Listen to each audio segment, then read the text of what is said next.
Hello, my various Sanderson siblings, and welcome back to the channel. I am back with another video in which I return to my comfort zone of just being disembodied hands. This is probably not the freshest pattern recommendation, as I feel like I've seen almost everyone in any sort of history bounding or cottagecore use 4669 from Butterick to create some sort of corset vest at some point, especially if someone's interested in like more hobbity stuff. I know Rachel Maxey has followed this pattern especially. However, given the costuming in Hocus Pocus and when I saw this Thackeray Binks fabric show up at work, I knew I had to make a vest out of it. And given the nature of Hocus Pocus's costuming, I figured that a semi-corset, semi-vest, fun little number that's not really all that historically accurate, but is a lot of fun to look at and wear, was very much in the spirit. Now, my description of Hocus Pocus is going to include spoilers, but I don't think it's that big a deal to include spoilers for a movie that came out before I was even born. The pattern for this dress is not really that complicated. I'd say it's a very appropriate pattern for beginners. And yet, with that, I still managed to not read the instructions and assemble it wrong. And I will say that I do think this requires a little bit more support than the pattern calls for, although part of that may be simply because I used the wrong things. I used some stuff other than what the pattern recommended. This corset is stiffened with an interlining of sew-in heavyweight interfacing. However, I ended up, because I didn't have any heavyweight sew-in on hand, I ended up using horsehair canvas and some shape flex in order to stiffen my pieces. But I used a very stiff canvas, one that I would normally use for mocking up corsets, and that was not enough in order to have this garment keep its shape and be, as they describe, a corset. They do not describe this as a vest, they describe it as a corset, but it really does not have the structure required for me to consider it a corset. So if I were making up this project again, or if I were to go through and do any alterations on this, I would definitely, number one, actually assemble it the right way, and number two, I would go through and use, at least around the eyelet holes, I would use some sort of probably zip tie boning just to keep those eyelets reinforced and to keep this corset from completely collapsing. This also comes with a little guide for creating your own bias tape, and I presume it makes enough bias tape that you can actually finish off these edges of the vest. However, I didn't end up doing that because I really wanted a contrast binding, and I already had some store-bought black bias binding in my stash that I could use up, so that's what I did instead.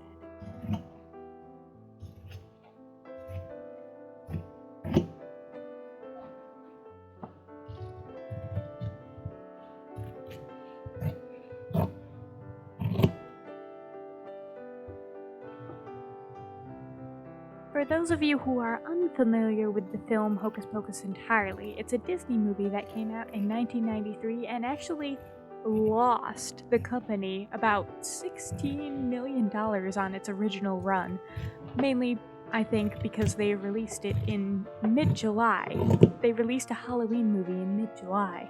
It's a fantastical comedy sort of thing that reimagines the Salem witch trials as a literal trial of 3 literal witches who were kidnapping local children in the town of Salem, Massachusetts, where the trials were originally actually held.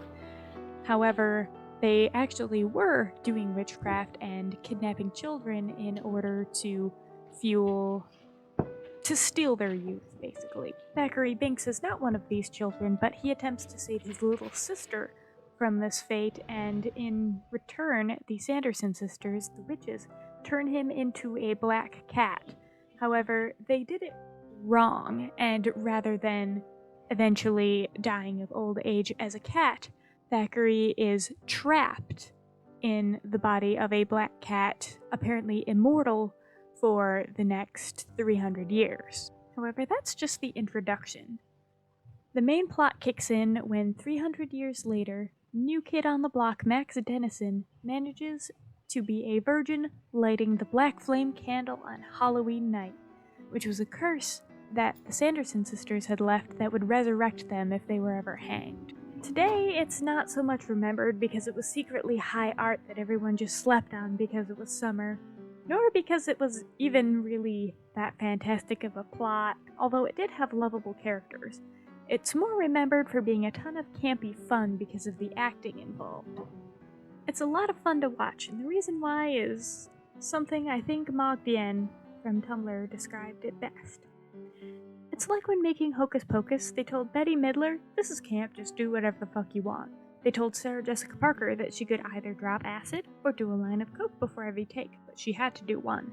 They told Kathy Najimy that her character is just an evil golden retriever, and they told all the actors playing the kids that this was a very serious horror movie, and if they didn't take all of this seriously, they'd be in big trouble. If you've ever heard these songs without the further context, the songs "Come Little Children" and "I Put a Spell on You and Now You're Mine" are both features of this film. It's a film I highly recommend.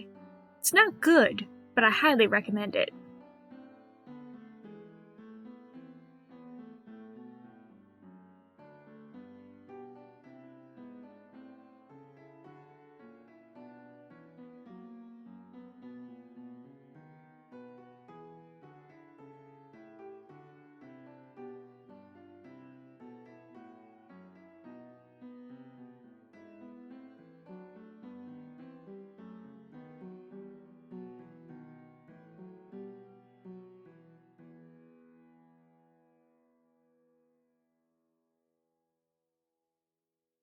For what I did wrong with this piece, I actually did it wrong right about here.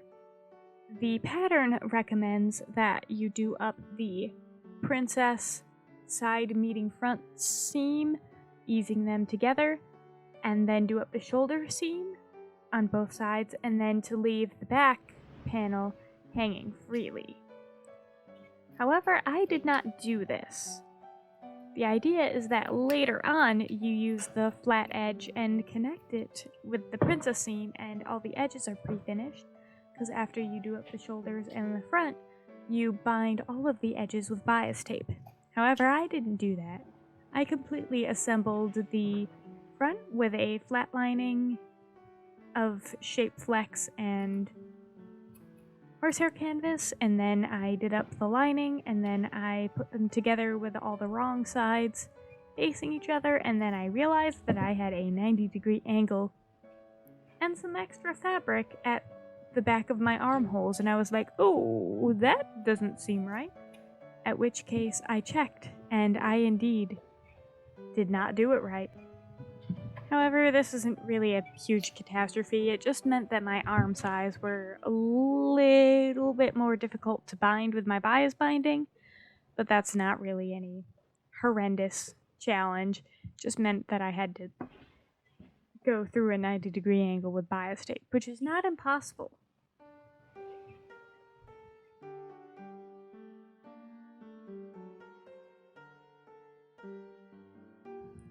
After I lined up all of my lining and my outside fashion fabric and whatnot, I went through and I just stitched all of the edges so that I could make sure they wouldn't move, and I could trim any stragglers who decided to still give me a hard time after this.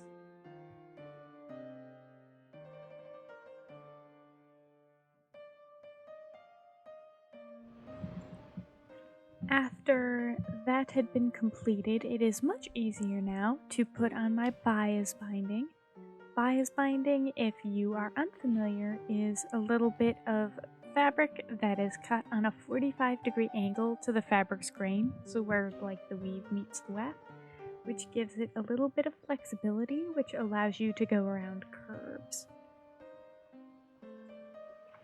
When I go through and stay stitch my edges first, it allows me to not have to fight with all of the pins that are securing the lining to the fashion fabric and whatnot while I am trying to get all of my pieces into place.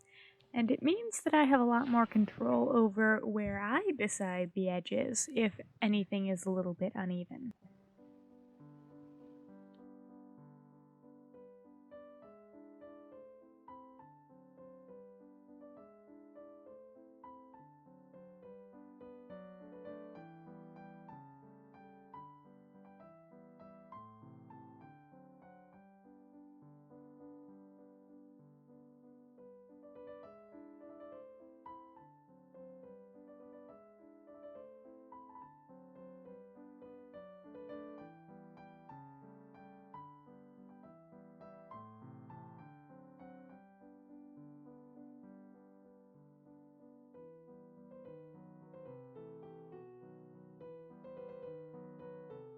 My number one trick with bias binding is literally to start from the inside. Start from the lining, open up your bias tape properly instead of trying to like sandwich it around the edge of the fabric. Go through, open up that bias binding and pin it in so that the lining is done first, and then you can fold it over and have a really nice control over your top stitching. It won't necessarily hide every little bit of machine stitching that might show through to the top unless you've specifically measured your bias tape in order to do that. However, I find that I have pretty good results when I go through and do it this way rather than trying to like sandwich my fabric all together all in one.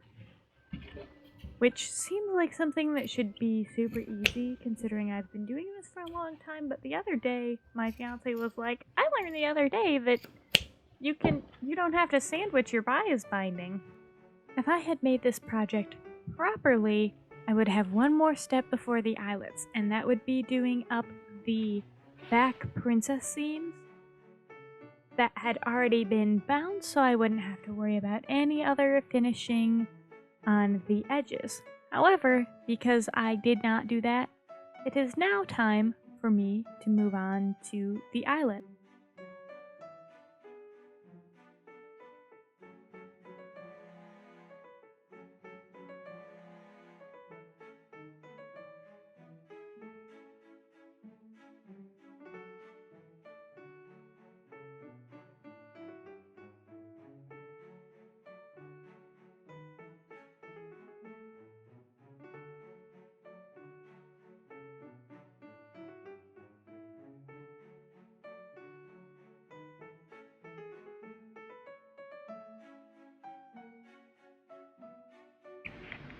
Last step in this. I know for a fact that I am going to enjoy this significantly more if I do these eyelets by hand. However, I really don't want to do these eyelets by hand, but I don't have any black eyelets, and I do have black embroidery floss. I fear I may have no choice but to do these by hand. I do not actually have any black embroidery floss, but I do have this bone white color, which matches the accents on here, like the sphinx and the eye and whatnot. And I also have this, which just magically matches the background of the fabric. Now I'm conflicted. It's gonna be on against that. Oh, this definitely.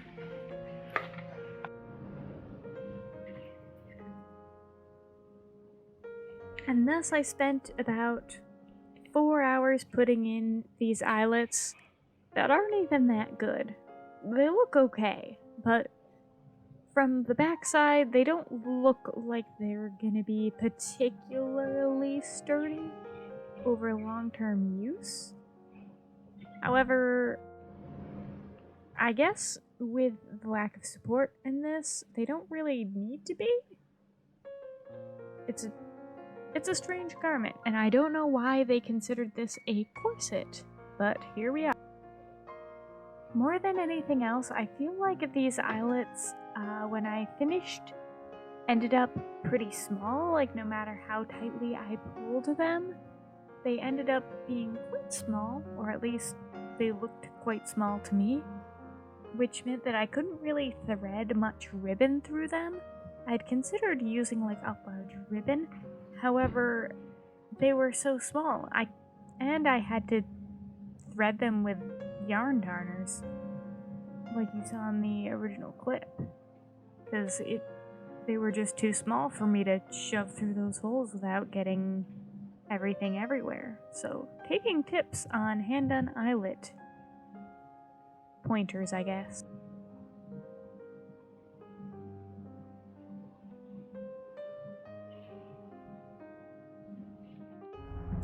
Unlike the video from last week, I had absolutely no qualms about wearing this outfit out into the woods.